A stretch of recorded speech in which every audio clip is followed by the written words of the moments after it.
Welcome to a new weekly series here on the channel. It's been a while since I've done a bit of YouTube, but we're going to do something a little bit different. It's a World Super League now. I'm going to be taking over Sheffield United in it. I've just had a look at the group that we're in, or the league that we're in. It's basically all the teams across the world banged in to different leagues, Premier League. So the Premier League, you've got your Manchester Cities, your Juventus, your Real Madrid, your Borussia Dortmund, Bayern Munich, all them sort of teams. And then as we drop down to the sort of Championship and Serie A, we've got sort of Sheffield United ourselves. We're in with sort of teams like Empoli, Leeds United. We've got Aston Villa and Newcastle in there, along with Rangers and Lille as well. So we've got a nice mix of teams. It's going to be something different, and we've taken over Sheffield United, and he's argued that we're probably the worst team in the division, predicted to finish 20th, but I'll show you that in just a second. Like I say, it has been a bit of a while since we've been on YouTube, so this is going to be different. We're going to simulate one season at a time. We're going to set the tactics up, do the transfers, simulate one season at a time, and hopefully bring you one episode every week. So I hope you enjoy it. So just to give you a taste of what this Super League's all about. So this is the Premier League. This is a creme de la creme of teams in this league. As you can see, Man City, Bayern Munich, Juventus, Liverpool, Paris Saint-Germain, Atletico Madrid, Inter Milan, AC Milan. Arsenal's managed to get in there, which is questionable, but I'm sure with the goalkeeper they've got, I can't see them doing much. Tottenham, Roma, Mourinho obviously in there, Napoli and Sevilla make up the Premier League. So I mean, if we were to get promoted to that division, I mean, going to be a little bit tough, but it's going to be very hard to not get relegated from ours, because as you can see, as we go to the Championship League table, these are the teams that we're up against. So we've got teams such as Leicester, obviously Premier League champions not that far long ago, and Champions League experience as well, and still got obviously a very good Premiership side. We're coming up against players such as Jamie Vardy, Ayoze Perez, Wilfred Ndidi. Do you know what I mean? They've got some very, very good players. As we go on to other teams, if we go back again, Brighton, Wolves are in there, an established Premier League team nowadays, top half of the Premier League. Burnley obviously had the struggles this season. Then we're looking at teams like Parma, obviously quite a historic club. Empoli, Bournemouth, who've obviously now got promoted to the Premier League.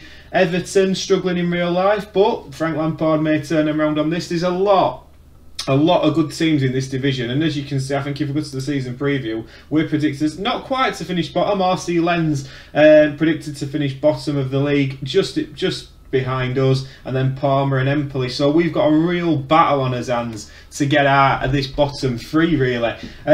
If we have a look at the tactics, this is the tactics I'm going to play. This is not going to be the personnel. I'm going to get through pre-season. I'm going to understand who we want to play where. Obviously, being Sheffield United, I've got an idea of where I want people to play and who I want to be in my team. But this is the sort of formation we're going to be going for. Fodringham's going to be in goal. As back three, that's pretty much set.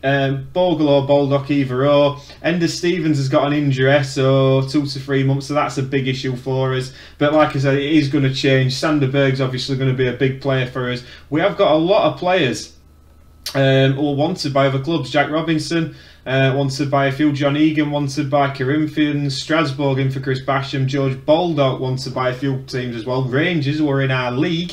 Ben Osborne, Saint Etienne, Lokomotiv Moscow, and Oliver Norwood is also wanted by Lokomotiv Moscow. So Lokomotiv Moscow wanting a few of our players. I can't see them wanting to go to Russia at any point anytime soon. So this is the basic squad we've got. This is a tactic. We are utilising a libero. It's a role that I've sort of come to want in my team. I like a player who can play out of the back, and this libero in my Barnet save, what I've got going on, my personal save, has been a big thing for me.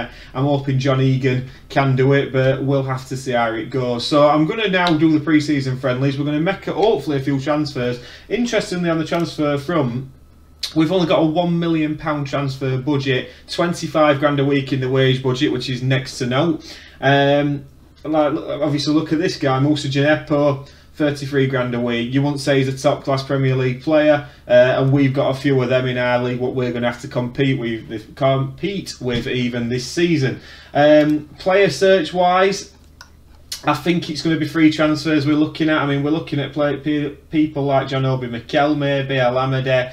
I'm going to have a good look through this, see if there's anybody we fancy that can probably come in and make us a little bit better. I mean, I'm looking at Lauren Koscielny. That could be a possibility. Obviously a Premiership player, lots of Premiership experience, somebody we could have a look at. But we're going to have a look now. I'll get through these pre-season friendlies, hopefully build a bit of confidence, and then we'll start our season. The season is over. I've just played the AAK Athens game. Now, we played very well and the formation's starting to gel. The other games we started with 3-0 win, it was all looking very rosy.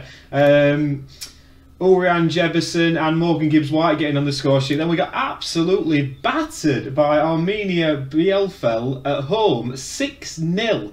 They weren't a good performance on the day at all, but then we came back from that playing Lech, beat them 2-1, goals from Conor Hourahan, who's had a very good pre-season, and David McGoldrick.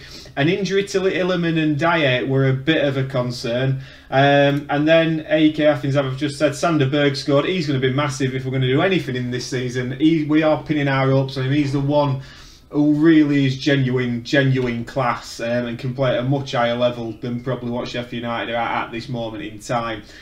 We kick off away to Wolves, and it's just a very difficult league. We've got a couple of cups to deal with as well. We've got the FA Cup and the Super League Cup. Obviously the FA Cup's probably the one that we would want to win, but I think we're a bit of a way off that. Tactic wise, now I'm going to pick certain players, and then my assistant Stuart McCall is going to basically have free rein to do what he wants in terms of player selection, and then tactics, he's going to stick with the tactics. These are the players that I've cemented into the side. This means that they're going to play as much as they possibly can when available. So Fodringham in goal, I mean, I think that's a no-brainer anyway. I'm sure Stuart McCall would have picked that. John Egan, Chris Basham and Jack Robinson, very much so the best back three we've got. Wing backs, Baldock or Bogle. I can take either one, I'm happy with. I'll leave that down to Stuart McCall. I'd probably play Baldock a bit more if it were me, but going forward, Bogle maybe offers a little bit more, so he's got that option. Left back, Sender Stevens, but he's injured at the moment, so Reece Norrington-Davis will probably be playing there for the first sort of few games. Norwood's the player I've cemented. He is our sort of quarterback, he is our playmaker, and he's going to be playing in that role. I'm guessing it's going to be Sander Berg in that one. Like I said, Gibbs-White, and then he's got really whoever he wants to play up front, but Billy Sharp is our main striker. He's the player that he's our captain, and star player as well in terms of centre forward. So that's the team that we're going to be going with mainly. One transfer. A lot of people have been coming in for Billy Sharp. We've rejected it. He actually had a bit of a whinge and said he wanted to leave. I said, what can we do to keep you, Billy? He says, I want to be a star player. Star player you are. You were going to be that anyway, so that's no problem for me at all. There has been one departure, and that has been Ollie McBurney has made the transfer to Toronto. Not my cup of tea at all, despite being 6'2", a type of striker I genuinely like. And generally not a kind of player that I want in my team, and for me we can spend that 3 million better elsewhere. We haven't done as yet, nothing has come up on the market, so we're going to get the first half of the season. We'll come back in January, see how we've got on, and hopefully make a couple of transfers as well, because we do need a bit of a squad boost, definitely. The transfer window's just closed. It's the 1st of February. We're halfway through-ish of the season, and we're doing okay. We're competent. We're competing in this division. We've got a -3 goal difference. We're not getting hammered every week. We've won 5, drawn 5, and lost 9. Currently 3 points above the relegation zone. If we have a look at the schedule, we started off very well. We got a 2-2 draw away at Wolverhampton, then followed that up by beating Club Bruges by 4 goals to 0 at home. Everything were looking rosy. Billy Sharp getting 2 goals and Ryan Brewster as well, just behind my head, which you can't see. Then Lille, we beat them 3-2, and then we lost in the Super Cup to Lazio. Fair enough, I think you can probably expect that. As we go down, we were doing okay, bitting and batting. We got to December, and that's where we really started to struggle. We lost to Leeds, lost to Leicester, Burnley away we got a point, which is a decent point, lost 2-1 at home to Brighton, which is a bit disappointing, but then we beat Rangers 3-0, so just before New Year's Day we beat Rangers 3-0, and that was before the sort of winter break that there is in this league. Then Bournemouth and Aston Villa, 2 games without scoring. We did seem to be having some issues with scoring goals, but then we played Empoli. And Empoli we won 2-0, Ryan Brewster and Illiman and Jaya scoring the goals there. Lost away at West Ham, and then we've just had a 2-2 draw at home to Sassuolo. But Ryan Brewster is doing very, very well in this team. And if we just have a quick look at the squad and the goals tally, Ryan Brewster's got 8 in 11 appearances, 10 appearances off the bench added to that. Billy Sharp's got 7, Iliman Ndiaye has got 5, and then Gibbs White's next on 3. Assist-wise, Ollie Norwood, as you would expect, getting 7, played a lot of games. Then Baldock, Norrington Davis, fair enough. We're doing okay at this moment in time. If we have a look at the transfer history, Shane Long's joined us. That's the one signing I did manage to make. We are leaking money, it must be said, at this level. Shane Long's joined in on loan from Southampton as an impact substitute. He got injured as soon as he came, which was smashing because that's just what I wanted. Veteran striker, look, great work rate, great teamwork. It gives us something a little bit different.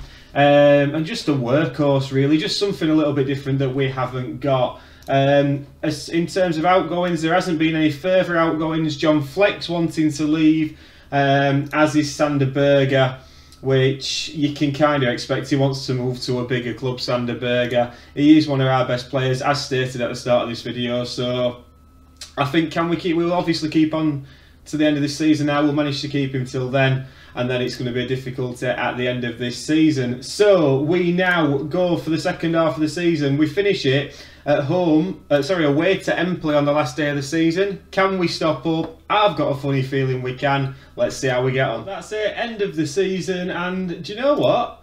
We've done very, very well. As you can see, if we get to the league table, which is there, we finished 11th, mid-table, when we were expected to finish 19th in a team that in a league that included teams such as Brighton, Burnley, 2 of the teams that's gone down.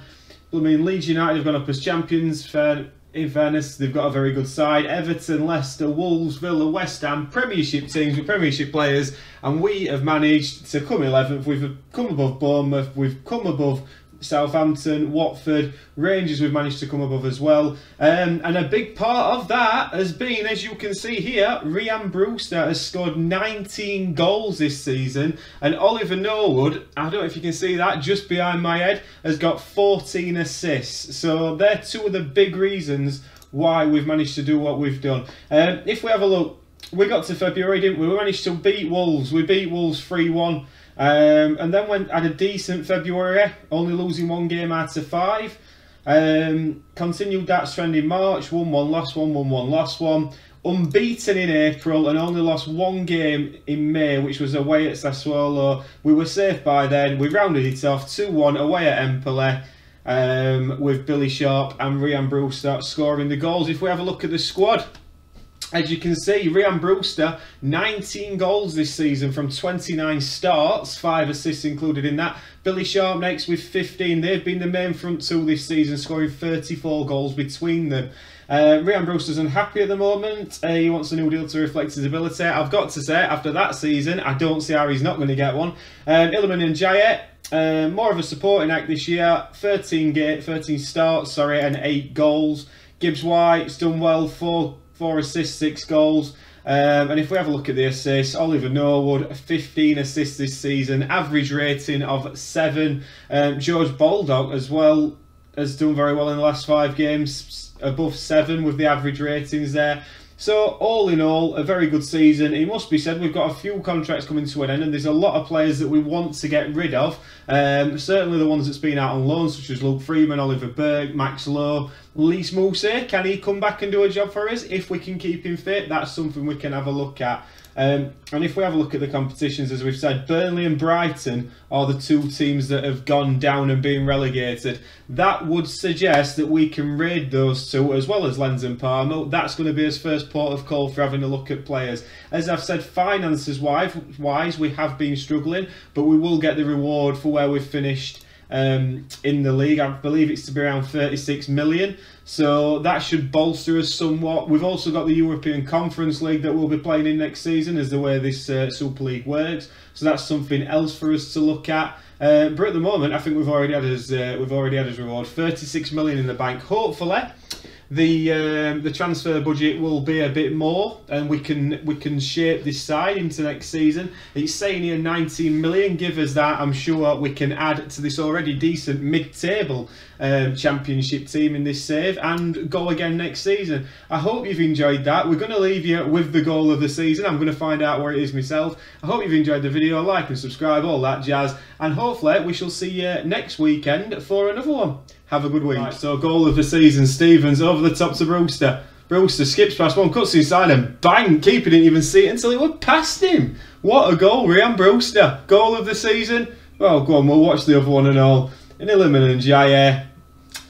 Simple, innit?